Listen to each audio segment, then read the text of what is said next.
اعوذ باللہ من الشیطان الرجیم بسم اللہ الرحمن الرحیم رب اشرح لی صدری ویسر لی امری واحلل عقدۃ من لسانی یفقہوا قولی۔ السلام علیکم ورحمۃ اللہ وبرکاتہ۔ آج میں آپ کے سامنے جس کتاب کا تعارف کرواؤں گا وہ ہے شیخ الحدیث و تفسیر علامہ غلام رسول سعیدی علیہ رحمہ کی کتاب شرح صحیح مسلم، جیسا کہ آپ ویڈیو میں دیکھ بھی رہے ہیں۔ سب سے پہلے میں آپ کو یہ بتاتا چلوں کہ شرح صحیح مسلم کی 7 جلدیں علامہ غلام رسول سعیدی علیہ رحمہ نے تصنیف کی، اور 8ویں جلد جو اس کے اشاریہ پر مشتمل ہے وہ مفتی اسماعیل حسین نورانی صاحب نے اس کو تصنیف کیا، اور ماشاءاللہ یہ نہایت ہی عمدہ کام ہے کہ مطالعہ کرنے والے حضرات ایک مسئلے کو علامہ غلام رسول سعیدی صاحب نے مسلم شریف کی کس کس جلد میں ذکر کیا ہے اس اشارے کے ذریعے بآسانی دیکھ سکتے ہیں۔ اب میں آپ کو یہ بتاتا چلوں کہ مسلم شریف لکھنے کا آغاز کب ہوا اور علامہ صاحب نے اس کو مکمل کب کیا۔ اس حوالے سے عرض یہ ہے کہ 1980 میں مسلم شریف لکھنے کا آغاز ہوا، اور اس وقت کے پبلیشر سید محمد حامد صاحب کے بے حد دباؤ کی وجہ سے علامہ غلام رسول سعیدی علیہ رحمہ نے مسلم شریف کی پہلی جلد کو نہایت مختصر لکھا، پھر آپ بیمار ہو گئے اور 4 سال تک یہ سلسلہ ملتوی رہا۔ پھر 1985 کو علامہ غلام رسول سعیدی علیہ رحمہ لاہور سے کراچی تشریف لائے، اور اللہ کے فضل و کرم سے آپ کی طبیعت مبارک بہتر ہو گئی۔ پھر مارچ 1986 میں فرید بک اسٹال کے مالک سید محمد اعجاز صاحب کراچی آئے اور علامہ غلام رسول سعیدی علیہ رحمہ سے دوبارہ مسلم شریف لکھنے کا وعدہ لے لیا، اور یوں شرح صحیح مسلم کی نشاط ثانیہ ہوئی، اور پھر آپ نے بہت شرح و بسط کے ساتھ شرح صحیح مسلم لکھنا شروع کر دیا، اور جنوری 1993 میں اس کی 7 جلدیں مکمل ہو گئی۔ چونکہ پہلی جلد باقی جلدوں کی بنسبت بہت مختصر لکھی گئی تھی، اسی لیے بعض اہل علم حضرات کا تقاضا تھا کہ اس جلد کو بھی از سر نو تفصیل سے باقی جلدوں کے منہاج پر لکھا جائے، تو علامہ غلام رسول سعیدی علیہ رحمہ نے 7ویں جلد کے تکمیل کے بعد پہلی جلد کو واپس لکھنا شروع کیا، اور الحمدللہ فروری 1994 کے وسط میں اس کی تکمیل ہو گئی۔ اور آپ سے یہ بھی عرض کرتا چلوں کہ علامہ غلام رسول سعیدی علیہ رحمہ نے شرح صحیح مسلم کی پہلی جلد میں اصول حدیث کے مباحث پر 131 صفحات پر نہایت مبسوط مقدمہ لکھا ہے، اور علامہ غلام رسول سعیدی علیہ رحمہ کی خواہش تھی کہ وہ امام مسلم کے مقدمے کی شرح بھی لکھیں، لیکن پہلی جلد کے ضخامت کی وجہ سے علامہ غلام رسول سعیدی علیہ رحمہ نے امام مسلم کے مقدمے کی شرح کو نہ لکھا، اور فرمایا کہ میرے اس مقدمے کو امام مسلم کے مقدمے کی شرح کے قائم مقام سمجھا جائے۔ اور حضرت علامہ غلام رسول سعیدی علیہ رحمہ کا مسلم شریف میں اسلوب یہ ہے کہ وہ سب سے پہلے قرآن مجید کی آیات سے استدلال کرتے ہیں، پھر احادیث صحیحہ سے استشہاد کرتے ہیں، اور پھر ائمہ کے اقوال کو ان کے اصل ماخذ سے ذکر کرتے ہیں، پھر ان پر اٹھنے والے قدیم و جدید اعتراضات کے جوابات دیتے ہیں۔ اس کتاب کا مطالعہ کرنے والے حضرات کو بخوبی اس چیز کا اندازہ ہو جائے گا کہ علامہ غلام رسول سعیدی علیہ رحمہ نے اس کتاب کو لکھتے وقت 100 کتابوں کا عمیق مطالعہ کیا،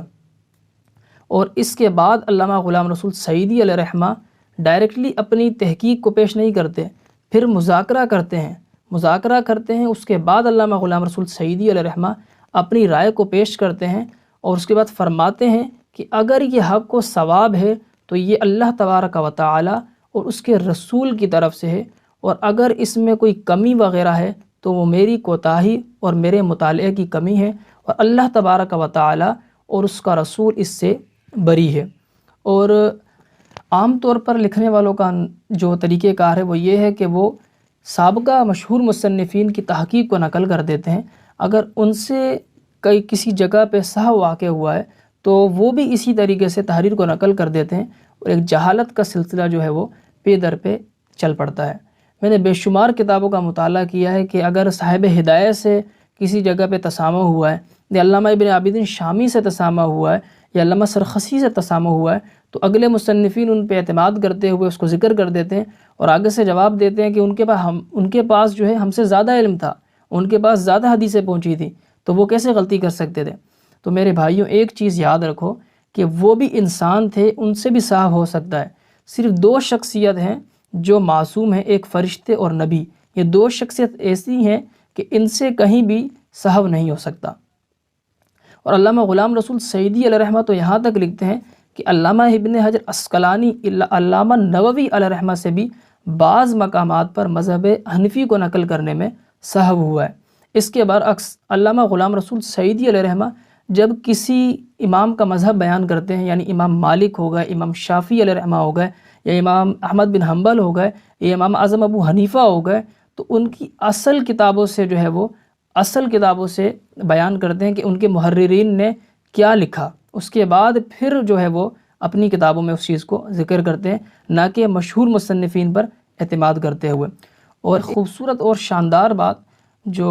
علامہ غلام رسول سعیدی علیہ رحمہ نے اپنایا جس کو، وہ یہ کہ علامہ غلام رسول سعیدی علیہ رحمہ جب کسی مسئلے میں کسی سے اختلاف کرتے ہیں تو سب سے پہلے تو وہ بے شمار عقلی و نقلی دلائل دیتے ہیں، اور جب کسی کا تعاقب کرتے ہیں تو اتنے احسن انداز سے اس کا تعاقب کرتے ہیں کہ اگر آپ مطالعہ کریں تو آپ حیران ہو جائیں گے کہ ایسی شخصیت بھی اس دور میں گزری ہیں۔ کیونکہ ابھی کا جو حال ہے، اس وقت کا حال تو وہ ہے کہ ڈائریکٹلی کسی کو گالی دے دینا، یا ڈائریکٹلی ایسے متشدد ہو جانا کہ اس نے کفر کر دیا ہے۔ لیکن علامہ غلام رسول سعیدی علیہ رحمہ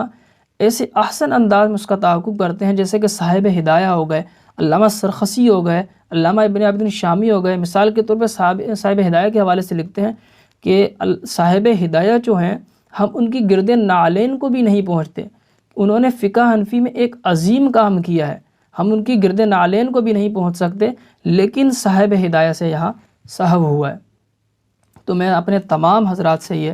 کہوں گا کہ وہ علامہ غلام رسول سعیدی علیہ رحمہ کی شرح صحیح مسلم کا لازمی مطالعہ کریں، اور درس نظامی کے اندر جو ہے وہ احادیث پڑھائی جاتی ہیں، دورہ حدیث کے اندر بس ایک دورہ ہوتا ہے وہ، لیکن آپ اس کا مطالعہ کریں، کیونکہ بعض علماء کرام نے تو یہاں تک بھی لکھا ہے کہ یہ صرف مسلم شریف کی شرح نہیں ہے بلکہ یہ پوری سیاہ ستہ کی شرح ہے۔ کیونکہ سیاہ ستہ کے اندر مشترک احادیث ہیں، اسانید سے الگ الگ مروی ہیں اگرچہ، لیکن ان کا جو متن ہے وہ مشترک ہے۔ تو اگر آپ مسلم شریف کا مطالعہ کریں گے تو سمجھے آپ نے سیاہ ستہ کا مطالعہ کر لیا۔ تو میں آپ لوگوں سے بارہا یہ کہوں گا کہ علامہ غلام رسول سعیدی علیہ رحمہ کی شرح صحیح مسلم کا لازمی بالاستیاب مطالعہ کریں، اور مقدمے کو آپ پڑھیں کہ اصول حدیث پر کیا علامہ غلام رسول سعیدی نے مقدمہ لکھا ہے۔ ماشاءاللہ میں نے جب مطالعہ کیا تو میں نے اس سے پہلے ہی بہت سارے کتابیں پڑھی ہیں اصول حدیث کے اوپر، لیکن ماشاءاللہ ان کی کتاب پڑھ کر یعنی انہوں کس انداز سے اس کو مقدمہ لکھا ہے تو ماشاءاللہ آپ بھی حیران ہو جائیں گے۔ اور میں علامہ غلام رسول سعیدی علیہ رحمہ کے لیے دعا کرتا ہوں کہ اللہ تبارک و تعالی ان کے درجات بلند فرمائے، اور ان کے لیے جنت میں اعلیٰ سے اعلیٰ مقام عطا فرمائے، اور ان کے صدقے سے ہماری مغفرت فرمائے۔